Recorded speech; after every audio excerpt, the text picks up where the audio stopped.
Hi guys, it's Jack from Backdrop Gaming, and today I'm going to bring you a Battlefield 3 Infantry loadout guide. I wanted to make this video because, at E3 this year they were showing video or gameplay footage of Battlefield 4, and maybe newcomers wanted to start on Battlefield 3 beforehand. And or maybe you're just looking to refresh your memory. I don't know, but I'm here to help. So basically, in this video, I'm not going to cover any of the vehicles. I'm going to only cover the infantry loadouts, which we should get started on now. So if we go to My Soldier, for anybody who doesn't know, wait for it to load. It takes a while to load here, and go to customize, and here we see we have the 4 basic classes. Battlefield's infantry is broken down into 4 classes, which do a variety of roles, and they're very different and they're very diverse. It makes sure you need a full team of different classes doing different roles to help win the game. So if we just hop on into the first class here, which is the assault class, this would be better named medic.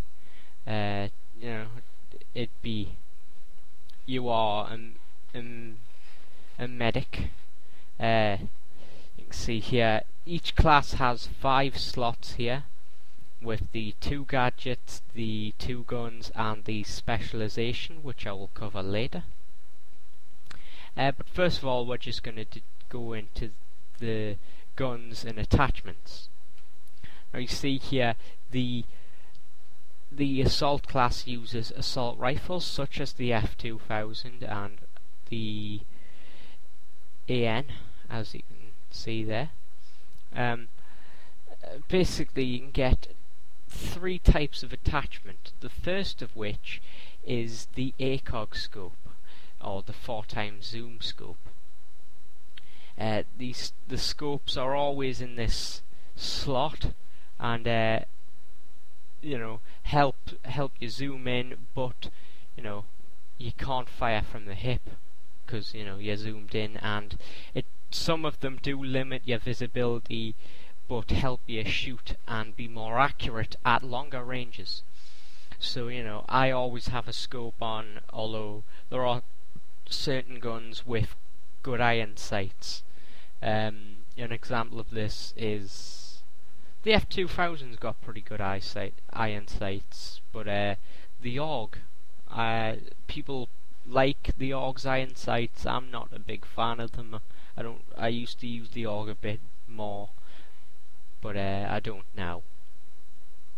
So you see, the next band of attachments is the primary attachments. These help your recoil generally, and the first of which is the foregrip. The foregrip helps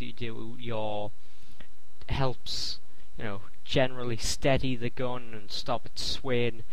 It helps with the recoil as well, but your bloke doesn't actually grab on to the foregrip. It just sort of rests his hand on it, and I never really got that. But hey, I'm not a gun nut, so I wouldn't know. The foregrip is something I definitely use. I use it on most of my guns. It's very good attachment, and I would recommend it to anybody if you unlock it. The next primary attachment is the bipod. This bipod is good for horizontal surfaces and when you are prone or lying down. However, it is more of a situational attachment. It steadies your gun and helps you over longer bursts. But like I say, it's a situational attachment. That means you can only equip it or use it if you're going to be prone a lot or on horizontal surfaces such as rocks. So I don't tend to use it that much, and I'd go with a foregrip as it covers you all round. But if you are lying down, I'd recommend this for snipers, the certain snipers that can actually use the bipod, or light machine guns if you're suppressing enemies in the Danverband Peak tunnels. I'll talk more about them later and possible, combinations of the squad. The next attachments are the secondary attachment, and the heavy barrel is a classic secondary attachment, it being in my opinion, one of the best secondary attachments, as it helps with your recoil and is very good paired with the foregrip. So I tend to use them two together. The next secondary attachment is the tactical light. Now, tactical lights are generally available for most guns, and it blinds your enemy, illuminates dark areas, and it does also give away your position. But if you were to use it in a squad situation, I'd recommend the person at the front of the formation to use the tactical light, if they are going to use tactical light, to just keep it out of your allies' way and also blind your enemy so your cover man can shoot him down. I should mention though, this and the laser sight, which helps you with accuracy when firing from the hip, can be toggled by using the D-pad, so you can turn it on and off if you don't need it. But I'd prefer to have the heavy barrel, as it is a passive attachment that works all around. The suppressor is the last attachment. It will take you off the minimap and also stop flash, like the flash suppressor, which is another secondary attachment. However, it does decrease your range and stopping power, so I don't tend to use it. However, if you are in a stealth situation, I would recommend it then. So that leaves the attachments, the general overview of the attachments. So if we go on to the sidearms now, the sidearms are just generally pistols. You can get different variants, such as the suppressed or the tactical light for the MP443, or just the vanilla MP443. These are basically when you are revived and you are getting up, you will have this out automatically. So it always helps to have a good sidearm, or for the recon, it is a good idea to have a suppressed gun if you are going to sneak round the back and snipe from there or do a bit of surveillance. It's always good to keep your position a secret. The gadgets, each loadout has a gadget, or two gadgets I should say, and these can be many different gadgets, and also they are very different, such as the medikit. The medikit is one of the gadgets in the assault loadout, and I would recommend it. I would recommend that it's used, as it gives health to your allies, and paired with the support ammo kit and in close proximity, it can get you quite a bit of points and keep your team on top. So I would fully recommend it, along with a defibrillator, which helps you revive previously deceased team members. If they accept it, of course, they have an option to not accept. These two can be very good together. It's more of a supporting role, and you can use the med kit for yourself and get your own health, as long as and you can get the ammo from the ammo kit in the support class as well.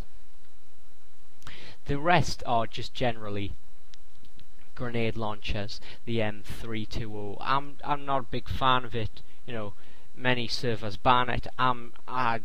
You know, you can use it if you want, but I tend to have that medkit because it's more of a supporting role.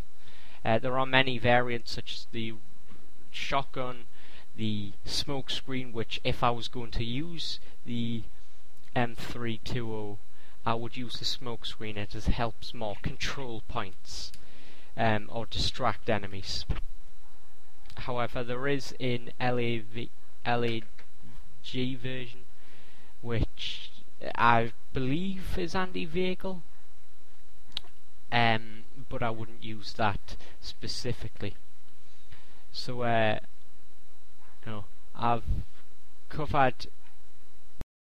So moving on to the specializations, these are like the perks in the game, but you can only have one.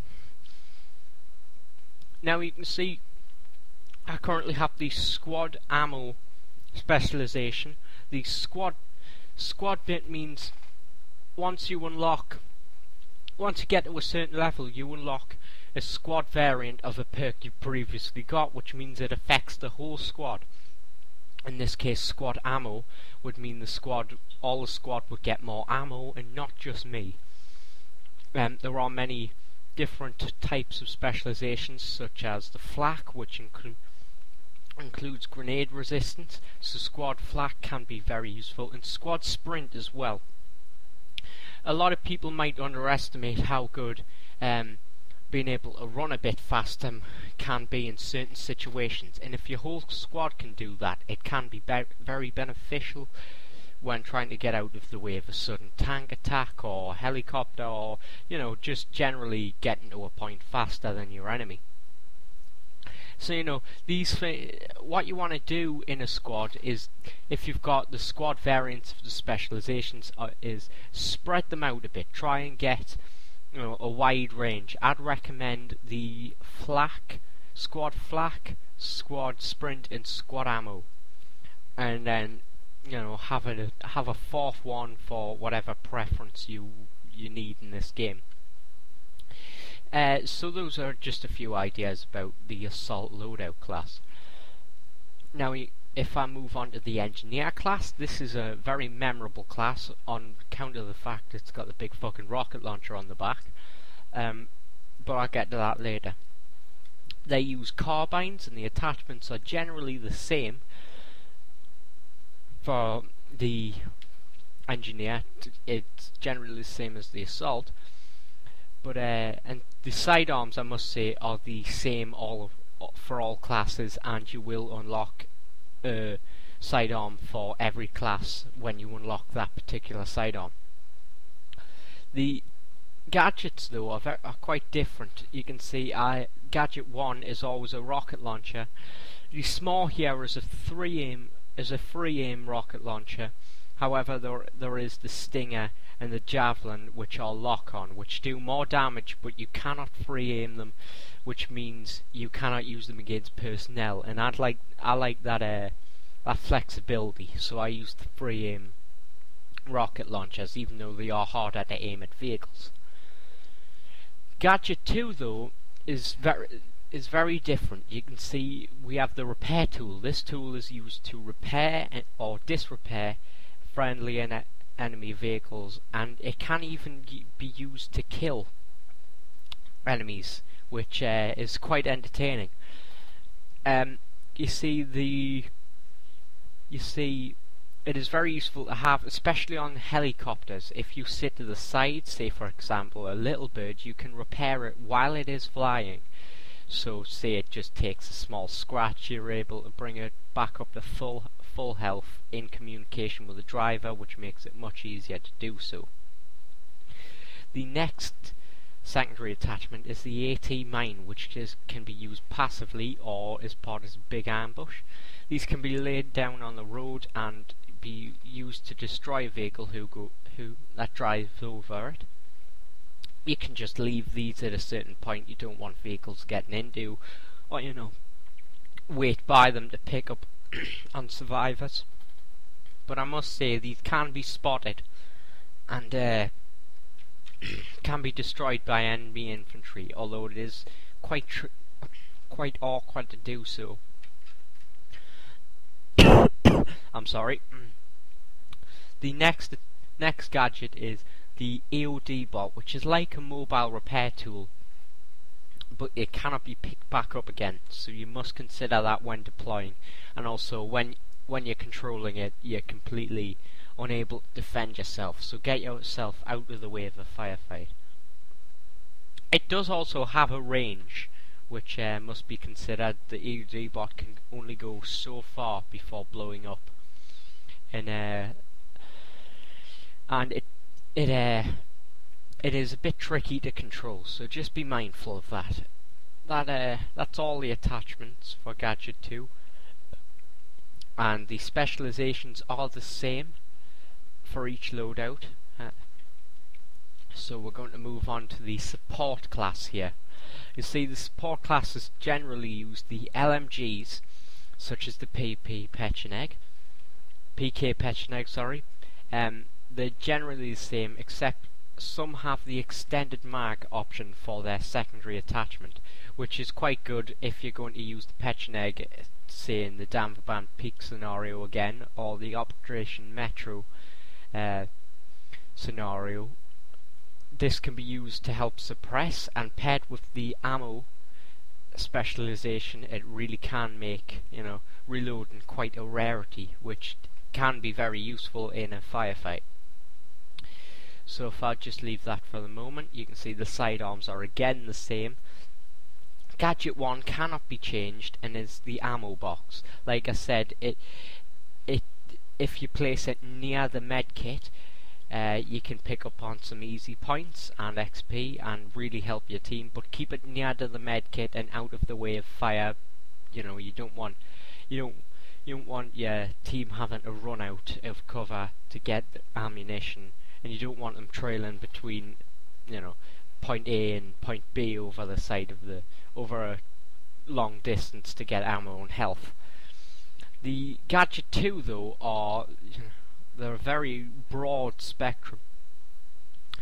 I use the C4 explosives as they're able to take out cover, and so you can use the map to your advantage. Say there was a wall you don't want your particular enemy hiding behind, so you blow it out, or for a fact there is someone there, so you blow the wall out and kill them by surprise. They can be used against vehicles, but it's very hard because you have to run up to the vehicle without being killed, plant C4 on it, and then run away out of the range all very quickly. So if you are going to do that, I'd recommend the squad sprint specialization if you're going to be doing that often. The M18 Claymore here is more anti-personnel and can be used in close quarters to really control specific buildings or points and keep enemy personnel out of the way. But it's not too effective a anti-vehicle measure. I'd really, if you're gonna place passive explosives down, I'd recommend being an engineer and using the 18 mine. The mortars here though can be placed at a certain point, and on a blown up version of the minimap, it will rain down explosive mortar shots, and it's tricky to use as it only has a certain amount of range, and it has a bit of a delay on, so you really gotta take that into account when using it or firing at a moving target, as they won't be there by the time the shell hits that specific point. So if we'll move on to the last class, which is the recon class, and one of the most interesting, probably the most interesting class. The rifles, or the snipers, come in two varieties: bolt action or semi-auto. Bolt action is only a single shot, but has a lot more stopping power and range. However, the semi-autos can be fired very rapidly, and but at the expense of some range. I would I would recommend having a silenced pistol, like I said, because you really want to get into areas and not give away your position. It's good to have a suppressed pistol just in case. The gadget, however, gadget 2 is the only gadget available, the only gadget in this category, and is spawn beacon. You can place this down in your squad will, instead of being able to spawn on you, will spawn on this beacon.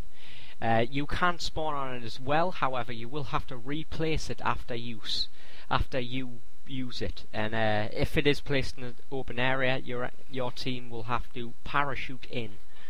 So just be mindful of that when placing. Now gadget 1, we can see here we have the MAV. The MAV is a recon drone which can be used in many different ways. You see here I use it as a reconnaissance drone to spot enemy targets, although it can shoot down enemy MAVs or enemy AOD bots, which I think is a pretty cool feature.